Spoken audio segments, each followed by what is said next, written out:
Qui lo salvasti odie,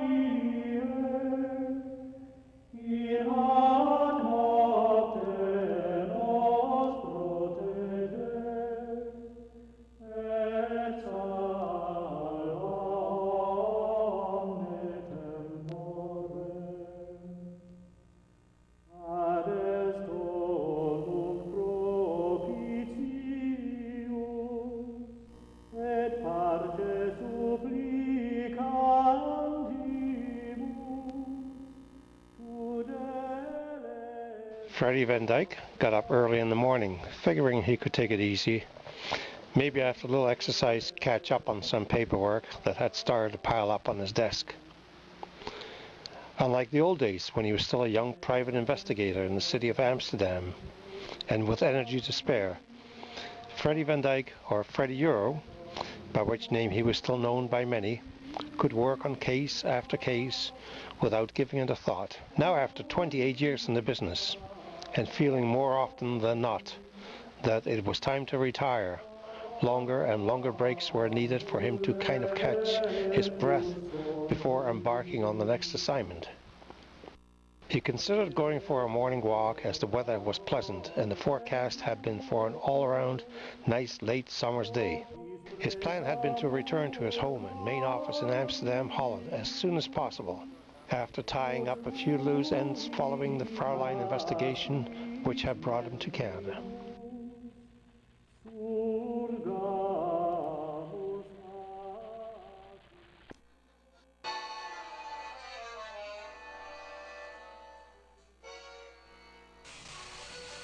So instead, Freddie got onto his exercise bike for a bit of a morning workout.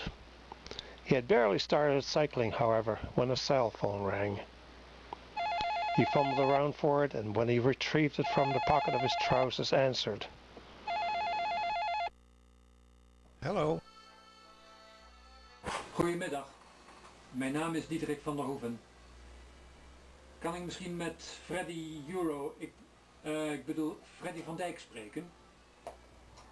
Yes, this is Freddie Van Dyke. How may I help you? Oh, yeah, goedemiddag. Actually, it's morning here, so goedemorgen. Ogenblikje.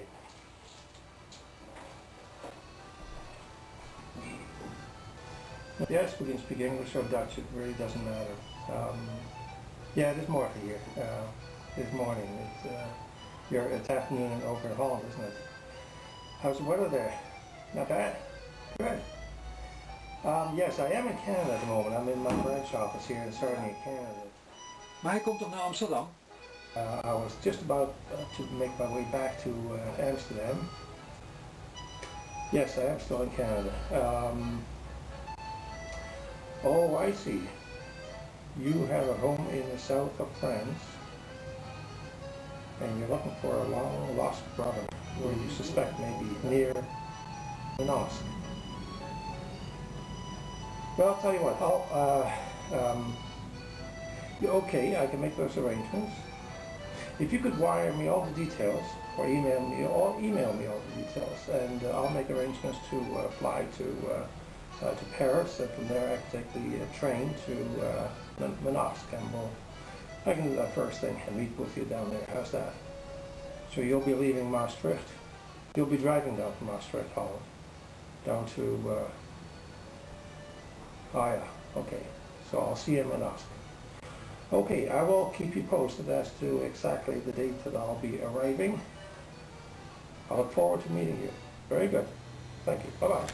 Freddie Van Dyke was in his branch office in Sarnia, Canada, when he received a telephone call from a man by the name of Diederik van der Hoeven, who requested Freddie's help with locating a long-lost brother. From the office secretary, Mr. van der Hoeven, who lived in the south of Holland, learned that Freddie was only to be in Canada for a short while winding up a previous investigation. He filled Freddie in quickly as to some of the details. It turned out that it had recently come to his attention that his long-lost brother of his had been spotted by family friends in the south of France, not far from where the Van der Hoeven family happened to have a summer home. The case seemed interesting and offered Freddie the opportunity to enjoy the lovely French countryside while doing the investigation. So without hesitation or reservation, he accepted the case, even though he had planned to taking a break. Unfortunately, he did not have time for sightseeing in the City of Lights, but had to transfer directly to a high-speed train that would deliver him to his destination in the south of France. No time was wasted in getting together with family friends who had spotted Jacques, alias the monk, entering a psychotherapist's office in Manosque. They had recognized Jacques from having met him at Mr. Van de Hoeven's house many years earlier, and from a photograph, Jacques' appearance had not changed a lot over the years. Following breakfast, Mr. Van de Hoeven offered to take Freddie for a drive through the lovely countryside surrounding Manosque. While taking in the scenery, Freddie learned from his client that Jacques was commonly known as the monk around Manosque, as he seemed to live like a hermit and was seen praying, reading, and going to church a lot. Apart from his visits to the psychotherapist's office, he did not seem to associate with anyone. Mr. Van de Hoeven told Freddie that he himself had spotted his brother on occasion, but only to have Jacques mysteriously disappear in front of his eyes into thin air. He hoped that Freddie Van Dyke would be more successful in locating and actually talking with his long-lost brother. While driving along and taking in the lovely scenery, Freddie had noticed cute outdoor cafes everywhere. Needless to say, he had also noticed the lovely French mademoiselles sitting and socializing in most of those cafes. He suggested to Diederik that they stop for a coffee at one of them, so that he could digest all the information his client had thus far shared with him.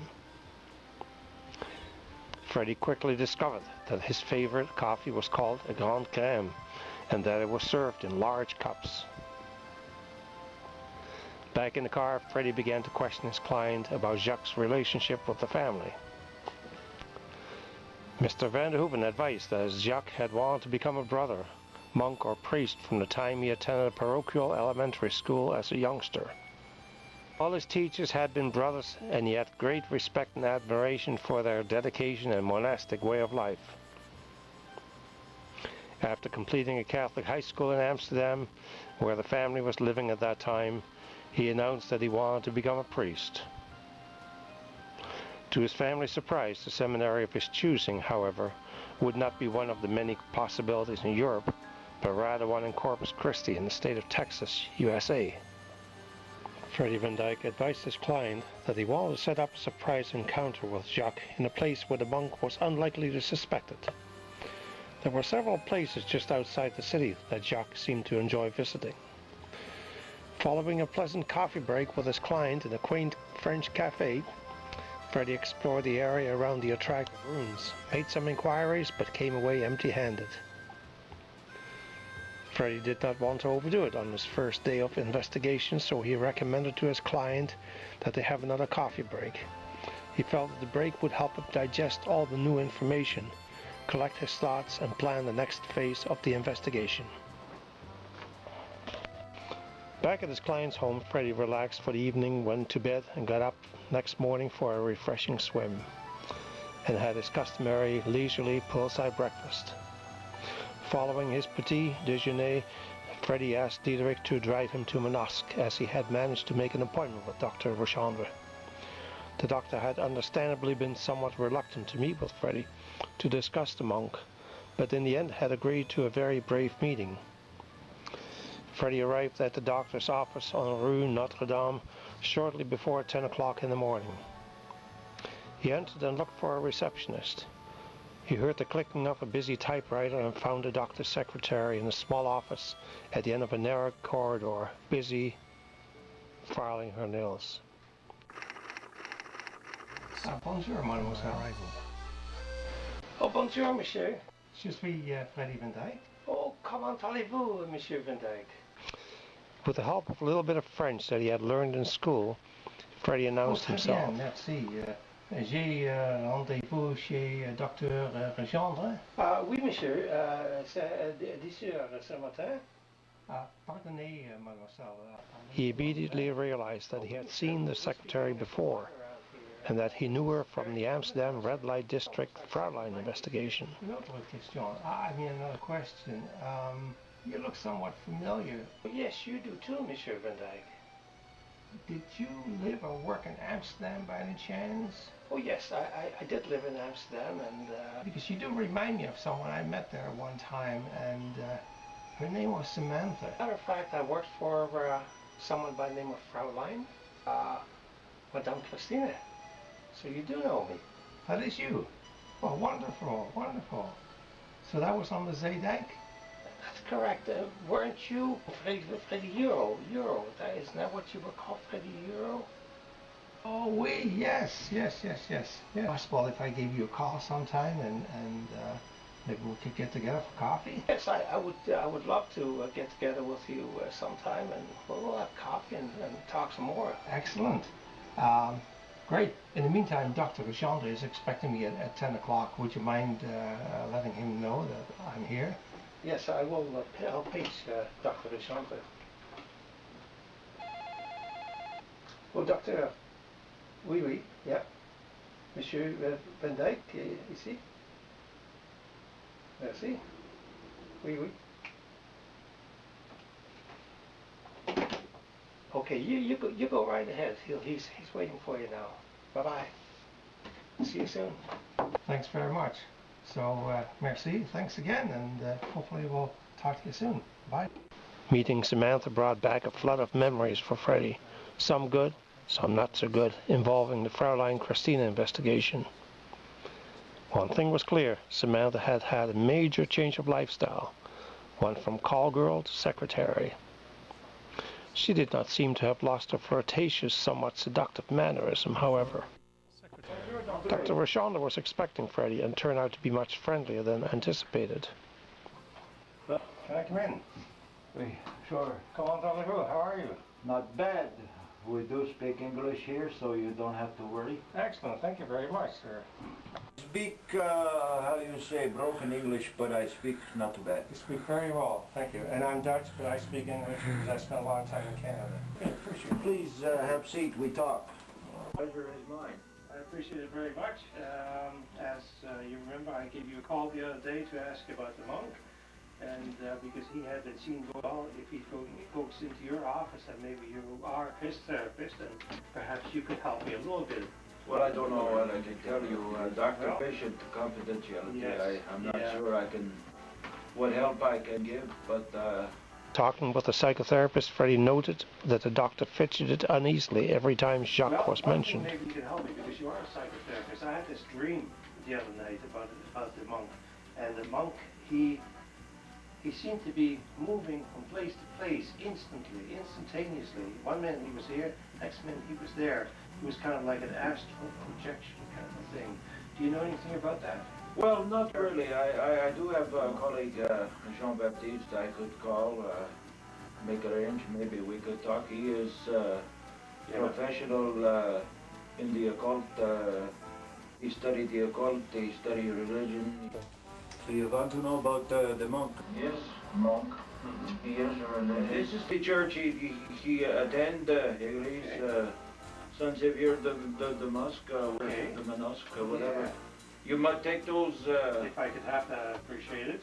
You must take that. The other thing I must make you aware, he is attracted more to women than he is to men. He is a little bit frightened of men, so you might go disguised as woman.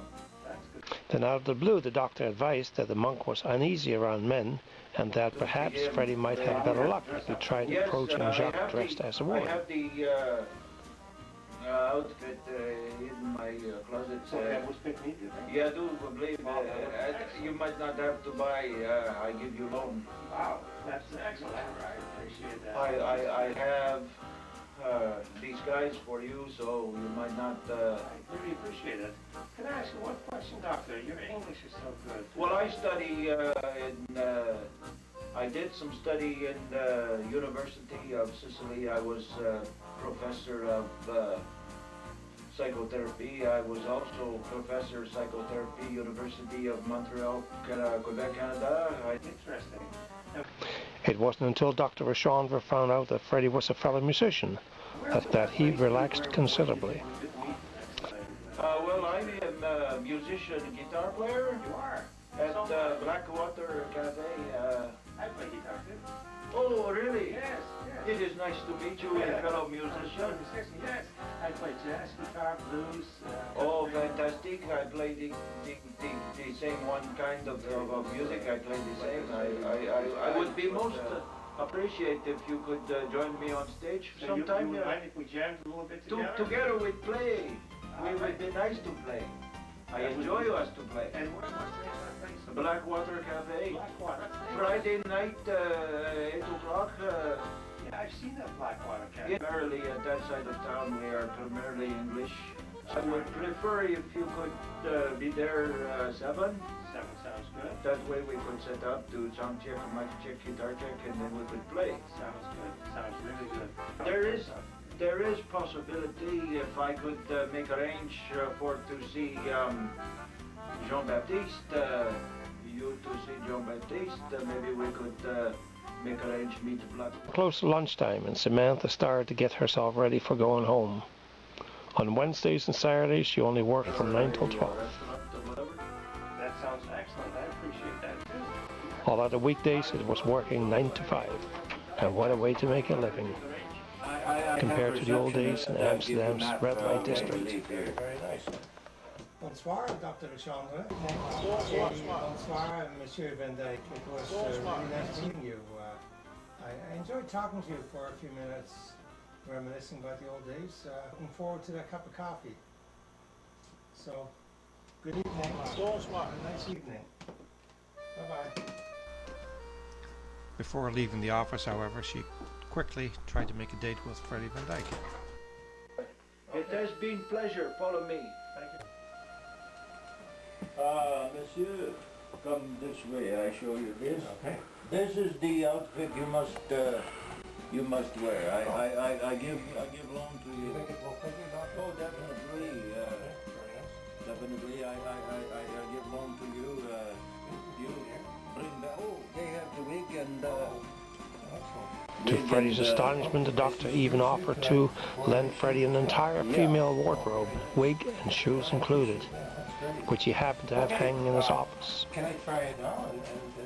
Please do use in my room here. It made Freddie wonder what else his doctor might have hanging in his closet. I would appreciate you to suggest you try on. So if I put this on and if I wear it, can I leave these clothes behind and pick them up at a later date? Please do. Yeah. All right. Thank you very kindly. Please do. Samantha's apartment was not very far from work. It was about a 10-minute walk.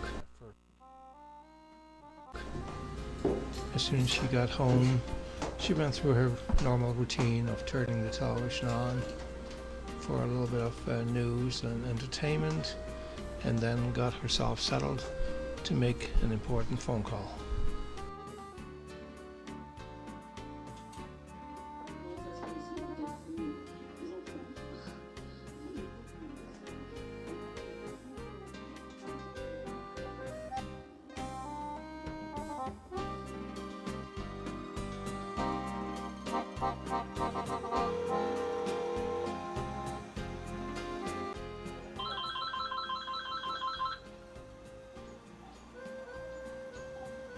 Hello?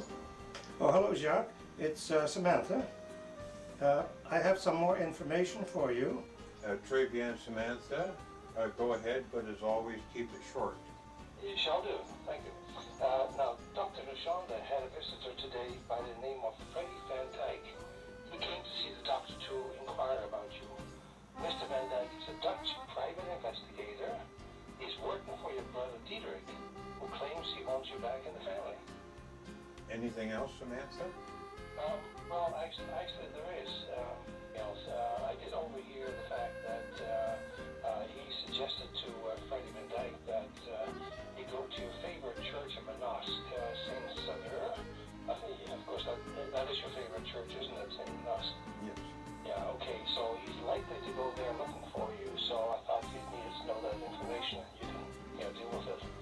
you see fit. Okay, that's all the information I have for now. Merci beaucoup, Samantha. I'll take it from here. You'll find your 100 euro in your mailbox tomorrow morning. Au revoir. Okay, au revoir.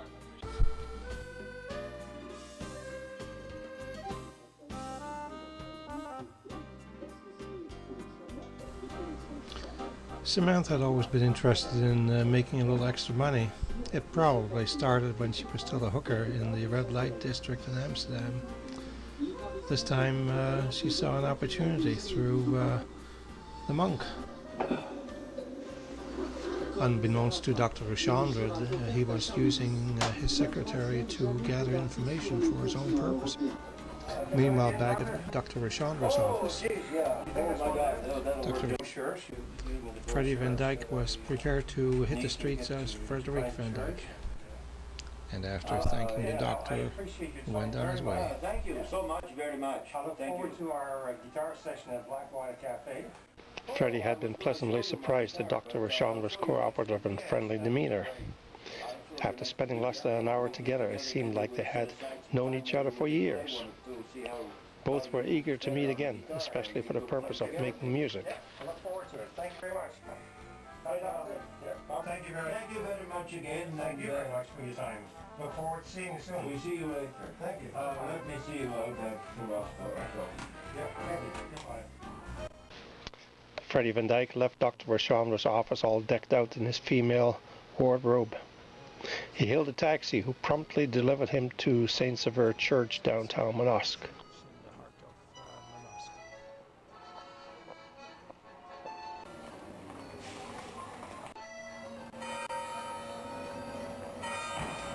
St. Sever Church in MANOSQUE was truly magnificent.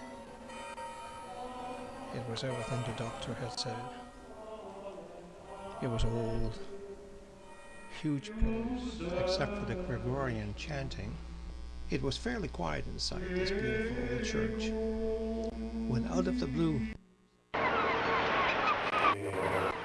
The monk appeared to Freddie, or should we say Frederick.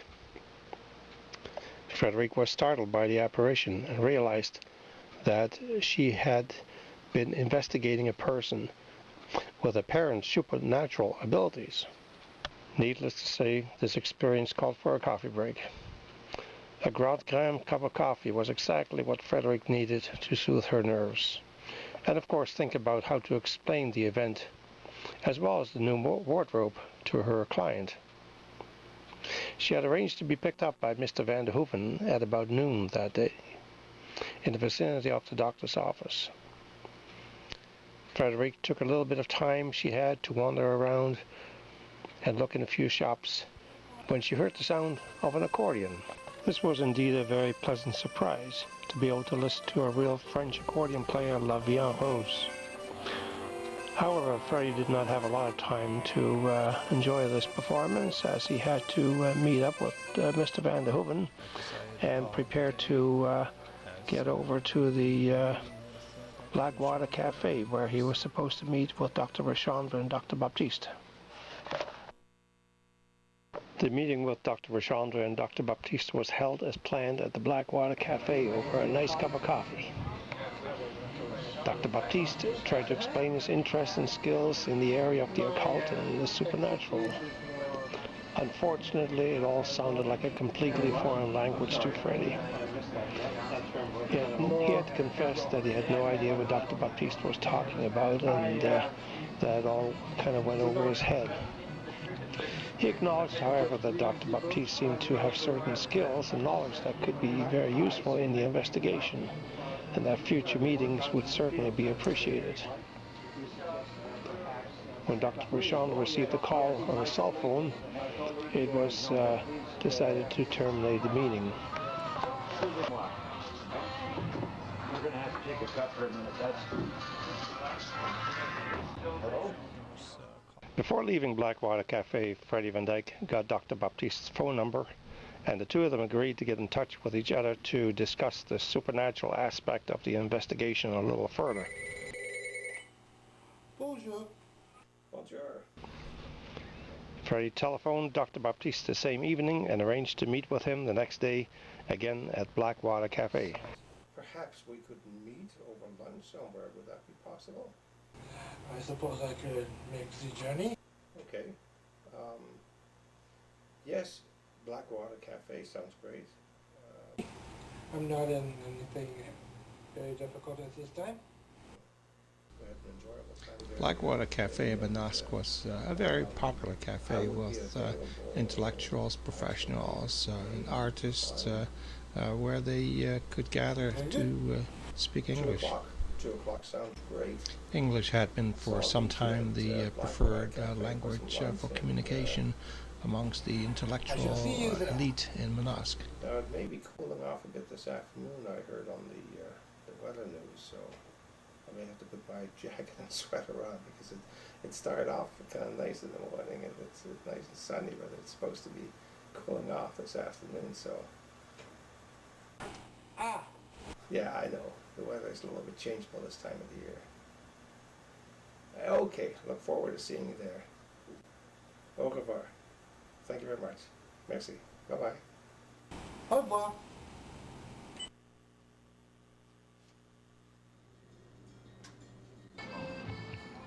Okay, Dr. Baptiste, thank you very much. Freddie Van Dyke and Dr. Baptiste met at Blackwater Cafe, but the background music and general noise level was so loud that it was impossible to carry on a decent conversation. So they decided to try somewhere else the next day and invite Dr. Richandre as well. We've had one short meeting, and we're supposed to be having another meeting together to discuss the details of this. We met at Blackwater the other day. It was fine, but there was too much noise and too many interruptions, so we thought, well, let's keep it short and maybe meet maybe in a different restaurant someday. Because I think what Dr. Baptiste is going to do. Freddie explained to Dr. Richandre that Dr. Baptiste was planning to try and explain the concept of ley lines to him, and what that meant in terms of the monk's ability to disappear in front of one's eyes and appear somewhere else.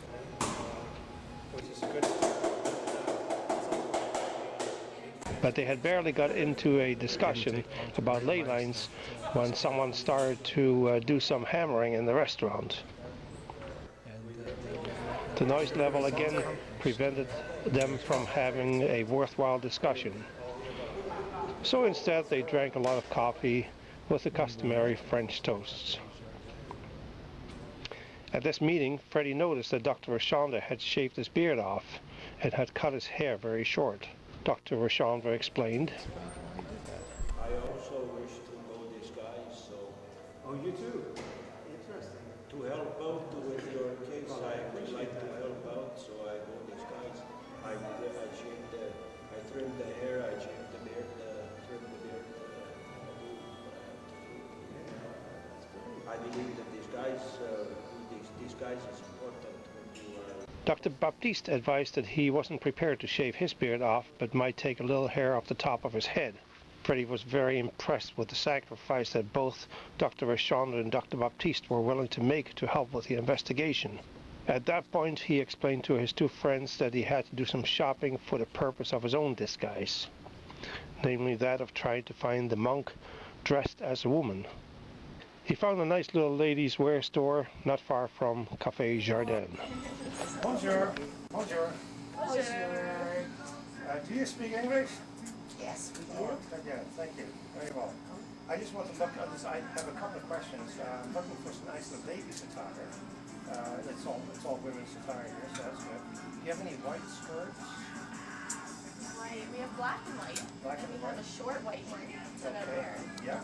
The outfit that Dr. Richandre had loaned Freddie Van Dyke was nice enough, but it seemed to Freddie that something a little more casual and might be more appropriate for this particular undercover investigation. And that's a denim After looking at a few nice outfits, he decided to take something light and summery. So that's 94 euros. Merci beaucoup. Au revoir. Have a nice day. Bye-bye. His client, Mr. Van der Hoeven, was a good sport and wholeheartedly supported the image change. It certainly was a much more comfortable outfit for the next phase of the investigation. Mr. Van der Hoeven and Freddie decided to check out an old 13th century room, and were hoping to find clues as to the monk's whereabouts.